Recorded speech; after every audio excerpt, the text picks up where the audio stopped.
Good morning. Start your day the right way. The Greenhouse Restaurant is now serving breakfast. Come and enjoy the refreshing and relaxing morning from our famous terrace. Serving the best omelet, fresh juice, hot coffee, and more. Try our new breakfast menu at the Greenhouse every morning from 7 to 11. Visit the Greenhouse Restaurant to give you the best service you deserve. Het belangrijkste nieuws uit Curaçao in het Nederland. Access Journaal, vers van de pers.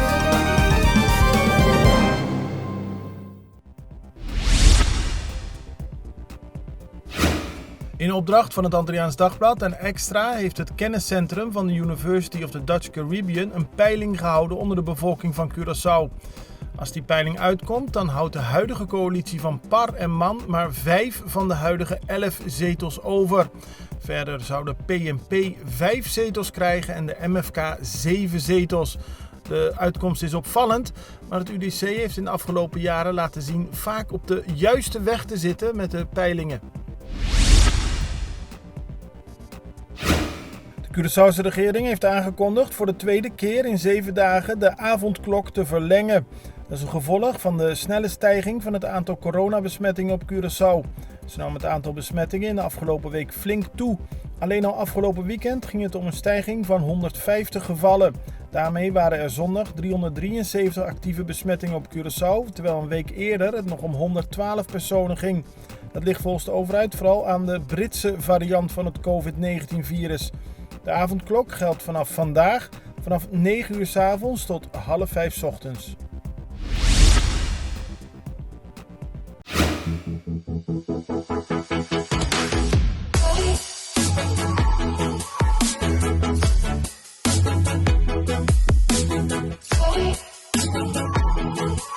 Ora você cabe trem, automaticamente você roupa e hamburger.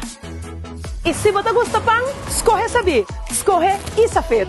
Tem roupa e fibra. Esta do nabo energia beco para perder e tem proteína para regenerar o músculo.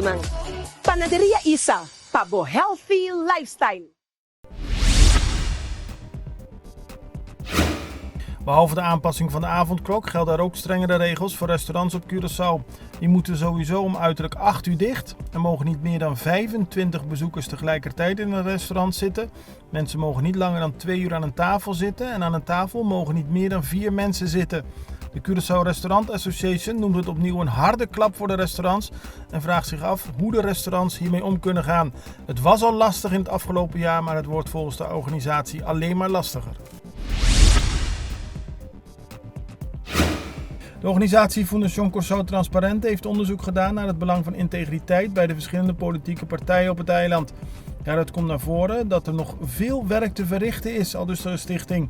Zo is er onder meer gevraagd hoe partijen omgaan met antecedentenonderzoek en met sponsoring. Volgens Fundación Curaçao Transparente blijkt er meer aandacht voor het onderwerp te zijn, maar zou er nog veel meer moeten worden gedaan om te zorgen dat er daadwerkelijk sprake is van een integere politieke cultuur op het eiland.